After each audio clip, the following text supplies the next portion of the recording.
ভারতের most popular foreign minister মানে বিদেশমন্ত্রী জয়শঙ্কর স্যারজি ওনাকে ইউএনের তরফ থেকে একটি উপদেশ দেওয়া হয়েছে যে ওনার পরবর্তী যাত্রা যেন যত তাড়াতাড়ি সম্ভব সেটাকে স্টপ করে দেয়, না হলে এই ভিজিটকে নিয়ে ভারত আর আমাদের মাঝে সমস্যা তৈরি হতে পারে, শত্রুতার বীজ বপন হতে পারে।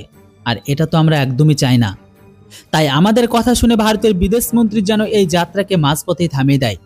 যদিও এটার উপর জয়শঙ্কর জি একটি বড় রকমের আর সুন্দরভাবে স্টেটমেন্ট দিয়েছে, যেটা আজকের এই ভিডিওটিতে আমি আপনাদের জানাবো। আর আমাদের বিদেশমন্ত্রীকে বলা হচ্ছে যে সোজা ইউএনের তরফ থেকে এই ভিজিট যেন না করে। এটাকে আমরা ডিটেলসে দেখব, তাই শেষ পর্যন্ত এটাকে অবশ্যই দেখুন। আর এখনো পর্যন্ত আপনারা যদি চ্যানেলটিকে সাবস্ক্রাইব না করে থাকেন তাহলে অবশ্যই সাবস্ক্রাইব করে দিন। আসলে বন্ধুরা, এখানে কথা হচ্ছে আমাদের বিদেশমন্ত্রী ইসরায়েল ভিজিটকে নিয়ে, যেটাকে নিয়ে ফিলিস্তিনি চিল্লাচ্ছে। কিছু মিডিয়া হাউসের কথা অনুসারে জয়শঙ্কর স্যারজি গত মাসের প্রথম সপ্তাহে ইসরায়েলে ভিজিট করতে পারে, আর সেখানে থেকে উনি সৌদি আরব ভিজিট করবে।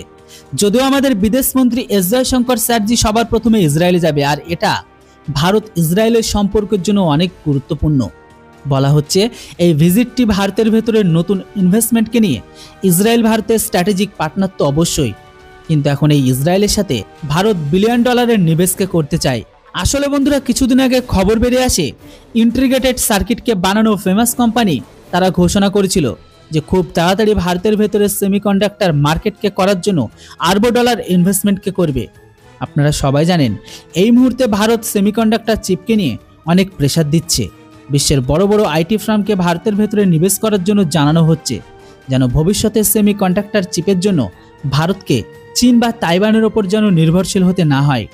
এমতো অবস্থায় খবর বেরিয়ে এসেছে যে ইন্টিগ্রেটেড সার্কিট বানানো টাওয়ার সেমিকন্ডাক্টর কোম্পানি ভারতে $1 নিবেশ করবে, যেটা কমপক্ষে $20 বিলিয়ন থাকবে।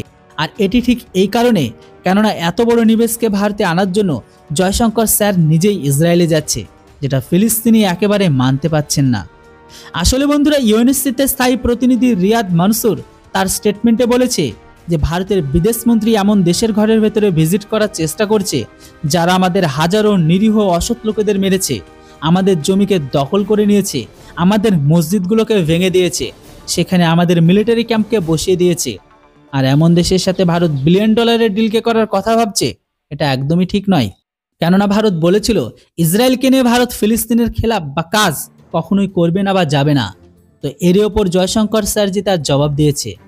দেখুন বন্ধুরা, জাগরণ নিউজ আর্টিকেলে পরিষ্কার লেখা আছে ভারত ইসরায়েলের সাথে দাঁড়িয়ে আছে। জয়শঙ্কর স্যারজি তার স্টেটমেন্ট দিয়ে বলেছে যে ভারত ইসরায়েল ফিলিস্তিনির সমস্যাকে নিয়ে দুই রাষ্ট্রকে সমর্থন করে, কিন্তু তার মানে এটা নয় যে আমরা ইসরায়েলের যাত্রাকে ছেড়ে দেব না, আমরা ইসরায়েলের সাথে আমাদের পুরনো সম্পর্ককে ভুলে যাব। আজকের দিনে যতটা আমরা ফিলিস্তিনিকে গুরুত্ব দিই, ঠিক ততটাই গুরুত্ব আমাদের কাছে ইসরায়েল। আর এইভাবেই আমরা ইসরায়েলকে গুরুত্ব দেবো, কেননা ইসরায়েল আমাদের পুরনো মিত্র, রণনীতির সাজিদার, সেটিকে আমরা কখনো ভুলতে পারবো না। আমাদের জন্য তারা যা করেছে সেটা ইতিহাসের পাতায় স্বর্ণাক্ষরে লেখা। আর ইউএনএসসিতে বসে থাকা ফিলিস্তিনি স্থায়ী প্রতিনিধি তার কোনো অধিকার নেই যে সে আমার যাত্রাকে নিয়ে কোনো রকমের জন্য টিপ্পণী না করে। আমি ইসরায়েলে যাব, আমি ভারতের হিতে সমস্ত রকম ইসরায়েলের সাথে সব মিটিংকে অ্যাটেন্ড করব, যেটা ভারতের জন্য লাভজনক। এর জন্য এখন আমরা ইউএন বা ইউএনের ঘরের ভেতরে বসে থাকা ফিলিস্তিনি স্থায়ী প্রতিনিধির কথা কখনো শুনবো না।